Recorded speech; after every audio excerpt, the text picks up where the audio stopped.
The man sent people to chop down the 1,000-year-old tree in the yard. Unexpectedly, the next second, a scar appeared on his wife's leg. But the man didn't care at all. He ordered the entire tree to be cut down, just because the tree had tripped the man's mistress. As more and more of the tree was chopped, Hazel began to show more and more wounds on her body. She rolled on the ground in pain, desperately begging her husband Louis to stop cutting the tree. But Louis remained indifferent. Hazel looked at the tree about to collapse, and remembered when she first met her husband. She had told Louis that her life was connected to this tree. If the tree thrived, she would be healthy. If the tree died, she would disappear too. At that time, Louis liked Hazel very much. He took care of the tree as if it were a child, and treated Hazel with great care and affection. Now Louis's mistress Daisy had returned to the country. Louis's attention was entirely on Daisy. Daisy knew the tree was very important to Hazel, yet she claimed her fall was caused by the tree. This made Louis cut down the tree. Louis believed Daisy without hesitation, and immediately ordered the tree to be chopped. At the moment the tree collapsed, Hazel vomited blood from the intense pain. She begged her husband desperately to stop, or she would die. But Louis thought Hazel was acting. He didn't even glance at his wife.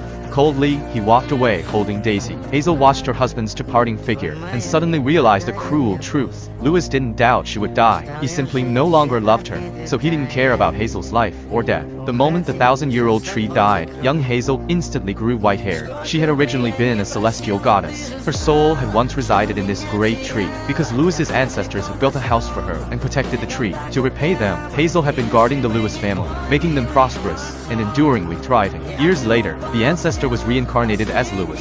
Hazel married him to repay the favor. To save Louis's life, Hazel had once used up half of her magic power, but now Louis had cut down the 1,000-year-old tree, severing the bond between Hazel and the family. By this time, Hazel had lost all her powers. This favor was completely repaid. She would never protect the Louis family again. Hazel was about to leave, but Louis sent people to grab her into a room, forcing Hazel to watch him cheat with Daisy. Seeing Hazel, Daisy thought of a cruel idea. She suggested that Louis burn the 1,000-year-old tree. Louis complied with every request Daisy made. Hazel begged Louis not to burn the tree, saying she would choose to endure the pain of being burned as well. But Louis still thought Hazel was acting. He ordered people to set the tree on fire. The reason Louis spoiled Daisy so much was because Daisy lied, saying she had saved Louis, and that Hazel had taken credit for her deed. And that was why Daisy married Louis. Louis completely forgot that he had begged Hazel to marry him, even kneeling until he vomited blood which had moved Hazel. But now he chose to believe Daisy, and even despised Hazel. Not knowing the true benefactor was Hazel, Daisy was the real cruel liar.